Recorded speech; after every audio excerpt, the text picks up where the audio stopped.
ক্ষমতা না পেতেই ইরানকে মানচিত্র থেকে মুছে ফেলার হুমকি ট্রাম্পের। ইরানকে পৃথিবীর মানচিত্র থেকে চিরতরে মুছে ফেলার হুমকি দিয়েছেন যুক্তরাষ্ট্রের সাবেক প্রেসিডেন্ট ডোনাল্ড ট্রাম্প। বৃহস্পতিবার নিজের সামাজিক যোগাযোগ মাধ্যম ট্রুথে এক পোস্টে তিনি এই হুমকি দেন। সংবাদ মাধ্যম আল আরাবির এক প্রতিবেদনে এই তথ্য জানানো হয়। ট্রাম্প বলেন, ইরান যদি আমাকে হত্যা করে তাহলে আমি আশা করব যে যুক্তরাষ্ট্র ইরানকে পৃথিবী থেকে চিরতরে নিশ্চিহ্ন করে দেবে, আর এমনটি না হলে মার্কিন নেতাদের নির্বোধ কাপুরুষ হিসেবে বিবেচনা করা হবে। ইরানের বিরুদ্ধে এমনটি করার সম্ভাবনা সব সময় রয়েছে বলে উল্লেখ করেন তিনি। এর আগে গত বুধবার মার্কিন কংগ্রেসের যৌথ অধিবেশনে ভাষণ দেন তিনি।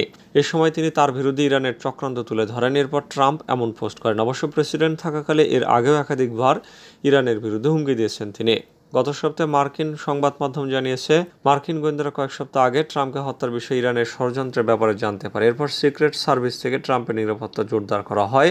তবে সম্প্রতি ট্রাম্প যে হামলার শিকার হয়েছেন তার সঙ্গে ইরান জড়িত নয়। মার্কিন সংবাদ মাধ্যম সিএনএন জানিয়েছে, তেহরানের সাবেক মার্কিন প্রেসিডেন্টকে নিয়ে ষড়যন্ত্রের পরিকল্পনা জানার পরই ট্রাম্পের নিরাপত্তা আরও জোরদার করা হয়। তবে তেহরানের পরিকল্পনার সঙ্গে পেনসিলভানিয়ার এক নির্বাচনী সমাবেশের সম্প্রতি ঘটে যাওয়া হামলার কোনো মিল নেই। সিএনএনের মতো অন্যান্য সংবাদ মাধ্যমও এই একই কথা বলছে। ইরান এবং ওয়াশিংটনের মধ্যে উত্তেজনা দীর্ঘদিনের। তবে এই উত্তেজনা ইরানের বিপ্লবী গার্ড বাহিনী আইআরজিসির কমান্ডার কাসেম সোলেমানির ওপর হামলার মধ্য দিয়ে 2020 সালে চূড়ান্ত পর্যায়ে পৌঁছায়। তখন এই হত্যার প্রতিশোধ নেওয়ার ঘোষণা দেয় ইরান এবং ওই সময় মার্কিন প্রেসিডেন্ট ছিলেন ট্রাম্প।